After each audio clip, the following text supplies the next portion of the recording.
పట్టణంలోని జెడ్పీహెచ్ఎస్ బాలుర పాఠశాలను జిల్లా కలెక్టర్ తేజస్ నందలాల్ పవర్ ఆకస్మికంగా తనిఖీ చేశారు. సూర్యాపేట జిల్లా కోదాడ పట్టణంలోని జెడ్పీహెచ్ఎస్ బాలుర పాఠశాలను జిల్లా కలెక్టర్ తేజస్ నందలాల్ పవర్ ఆకస్మికంగా తనిఖీ చేశారు. తెలంగాణ టీ ఫైబర్ ఆధ్వర్యంలో చేపట్టిన కంప్యూటర్ శిక్షణ శిబిరాన్ని పరిశీలించారు. ఈ శిక్షణ తీసుకుంటున్న విద్యార్థులతో జిల్లా కలెక్టర్ తేజస్ నందలాల్ పవర్ ముఖాముఖి నిర్వహించారు. కంప్యూటర్ శిక్షణ తీసుకుంటున్న విద్యార్థులకు ప్రశంసా పత్రాలను అందజేశారు. విద్యార్థులు టెక్నాలజీలో నైపుణ్యం సాధించాలని సూచించారు జిల్లా కలెక్టర్.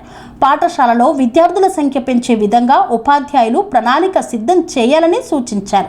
పాఠశాలలో అడ్మిషన్ రికార్డుతో పాటుగా పలు రికార్డులను తనిఖీ చేశారు.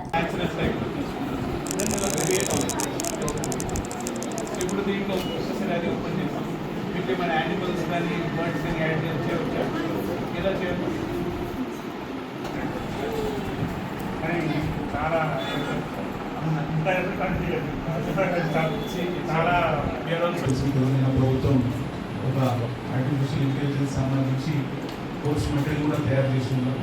ఈ రోజు మనం టీ ఫైబర్ ఆధారంలో వాళ్ళ మాస్టర్ నుంచి మనకి కోర్సెస్ నేర్పిస్తున్నారు. ఆ కోర్సెస్ సంబంధించి మీ లెర్నింగ్ అవుట్పుట్స్ చూసి కూడా చాలా హ్యాపీ అనిపిస్తుంది. డిజిటల్ లెర్నింగ్ దాంట్లో మళ్ళీ ఇన్నోవేటివ్గా ఇప్పుడు ఈ కొత్త యుగంలో వాడుతున్న ఆర్టిఫిషియల్ ఇంటెలిజెన్స్ కావచ్చు, వాటికి సంబంధించి కోడింగ్ అంశాలు కావచ్చు, బ్లాక్ కోడింగ్ కావచ్చు, క్రియేటివ్ యాక్టివిటీస్ కావచ్చు, యూజ్ ఆఫ్ ఏఐ టూల్స్ కావచ్చు, ఇవన్నీ చూస్తూ ఉన్నాం. ఉదాహరణ గురించి పిల్లలు హుషారు ఉంటారని చెప్తున్నారు. సో మీరు ఇంకా హుషారైపోతున్నారని కనిపిస్తుంది. చాలా హ్యాపీ. టీ ఫైబర్ టీం కూడా ప్రత్యేకంగా ధన్యవాదాలు. ఓవరాల్లో మంచి యాక్టివిటీస్ మీరు తీసుకొచ్చారు. చాలా హ్యాపీ. ఇంకా మీరు ముందు తీసుకోవడానికి కూడా మీకు శుభాకాంక్షలు.